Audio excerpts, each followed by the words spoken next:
నేను మీ నరేష్ అన్న. అసలు ఈ 75% క్రైటీరియా అంటే ఏంటి? 75% అంటే 1000లో 75% మార్క్సా? లేదా సెకండ్ ఇయర్‌లో 75% మార్క్సా? లేదా ఫస్ట్ ఇయర్‌లో 75% మార్క్సా? అసలేంటి 75% క్రైటీరియా? కంప్లీట్‌గా నేను ఈ వీడియోలో చివరి వరకు ఈ వీడియోలో చెప్పబోతున్నాను. సో, చివరి వరకు చూడండి. ఇంకా గైస్ మనం మెంటర్‌షిప్ ప్యాకేజెస్ కూడా రిలీజ్ చేసాము. మీరు ఏ ప్యాకేజ్ తీసుకున్నా సరే డైరెక్ట్‌గా నేనే మీతో మాట్లాడి మీకు గైడెన్స్ ఇస్తాను. వన్ ఆన్ వన్ మెంటర్షిప్ అనేది ఉంటుంది. మీరు ఎప్పుడు కాల్ చేసినా సరే కాల్ లిఫ్ట్ చేసి మీతో మాట్లాడడం జరుగుతుంది. నేను డిస్క్రిప్షన్లో నెంబర్ ఇస్తున్నాను. మీరు కాంటాక్ట్ అయితే ప్యాకేజెస్ గురించి ఎక్స్ప్లెయిన్ చేస్తారు. So let's get in to the video. First ఈ 75% క్రైటీరియా అనేది ఓన్లీ ఎన్ఐటి ప్లస్ సిస్టమ్కి మాత్రమే కావాలి. అంటే NITs plus triple ITs plus GFTIs. ఐఐటీస్కి ఈ 75% క్రైటీరియా అనేది ఉండదు. Next OBC NCL EWS general స్టూడెంట్స్కి 75% ఉండాలి. అది ఎస్సీ ఎస్టీ పీడబ్ల్యూడి వాళ్ళకైతే 65% మాత్రమే అప్లికబుల్. ఓకే, ఇప్పుడు అసలు 75% ఎవరికి ఉండాలి, ఎవరికి ఏంటి అనేది చూసాం. ఇప్పుడు అసలు 75% అంటే ఏంటి?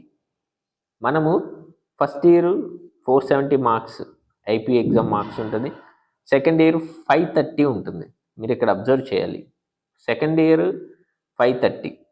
అదేంటి సెకండ్ ఇయర్ రాసేది 470K కదా ఫస్ట్ ఇయర్లో, మళ్ళీ 60 ఎక్కడి నుంచి వచ్చాయంటే practicals. First year 470 public exams రాసేది, అలాగే సెకండ్ ఇయర్ కూడా 470. ఈ 60 అనేవి ప్రాక్టికల్స్. ఇప్పుడు మనము ఈ 75% క్రైటీరియాలో ఎన్ని మార్క్స్కి చూస్తామంటే సెకండ్ ఇయర్లో ఐపీఏ మార్క్స్ అంటే 470కి ప్లస్ 60 అంటే ఈ 530కి ఎంత అనేది మాత్రమే చూస్తారు. ఈ 530 75%. 530లో 75% అంటే అరౌండ్ 398 సంథింగ్ వస్తుంది. మీరు క్యాలిక్యులేట్ చేసుకోవచ్చు, ఎగ్జాక్ట్గా నాకు తెలీదు. సంథింగ్ అంటే 530 ఇంటూ 75 డివైడెడ్ బై 100 వేయండి, అయిపోతుంది. సో ఇన్ని మార్క్స్ అనేవి మీకు ఉండాలి. మళ్ళీ చెప్తున్నా, సెకండ్ ఇయర్లో రాసిన ఐపీ ఎగ్జామ్స్ 470 ప్లస్ ప్రాక్టికల్స్ 60.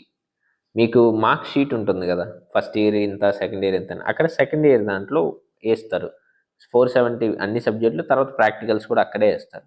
ఆ 530 మార్క్స్కి మీకు ఎన్ని వచ్చాయి అనేది 75% చూసుకోవాలి. మీరు ఓబీసీ ఎన్సీఎల్ ఈడబ్ల్యూఎస్ జనరల్ అయితే, అదే ఎస్సీ ఎస్టీ పీడబ్ల్యూడీ అయితే మీరు 65% చూసుకోవాలి. సో ఇలా మీరు ఈ 75% అనేది ఇలా క్యాలిక్యులేట్ చేసుకోవాలి. సెకండ్ ఇయర్ మార్క్స్ 530, 470 కాదు, ఇంక్లూడింగ్ ప్రాక్టికల్స్. దాంట్లో 75% ఎంత అనేది మీరు చూసుకోవాలి. అప్పుడు మీరు అది చూసుకొని ఆ మార్క్ క్రాస్ అవుతుందా లేదా అని చూసుకోవచ్చు. ఇది ఓన్లీ ఎన్ఐటి ప్లస్ సిస్టమ్కి మాత్రమే ఈ క్రైటీరియా, ఐఐటీస్కి ఈ క్రైటీరియా ఉండదు. సో మీరు చెక్ చేసుకోండి, ఇది చాలా అవసరం. మీ సీట్ అనేది మీరు జోసాలో పార్టిసిపేట్ చేయొచ్చు, మీకు తక్కువ మార్క్స్ ఉన్నా సరే మీరు పార్టిసిపేట్ చేయొచ్చు, మీకు సీట్ అలాట్ అవుతుంది కూడా.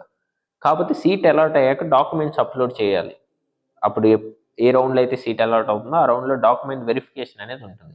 అప్పుడు ఆ డాక్యుమెంట్ వెరిఫికేషన్ దగ్గర మీరు డాక్యుమెంట్స్ అప్లోడ్ చేశాక వాళ్ళు వెరిఫై చేస్తారు. అప్పుడు వెరిఫికేషన్లో నాట్ ఎలిజిబుల్ కింద పెట్టేస్తారు, మీ సీట్ అనేది క్యాన్సిల్ అయిపోతుంది. సో ఇలా జరుగుతుంది. మీరు జోసాలో పార్టిసిపేట్ చేయొచ్చు, ఎటువంటి ఇష్యూ లేదు.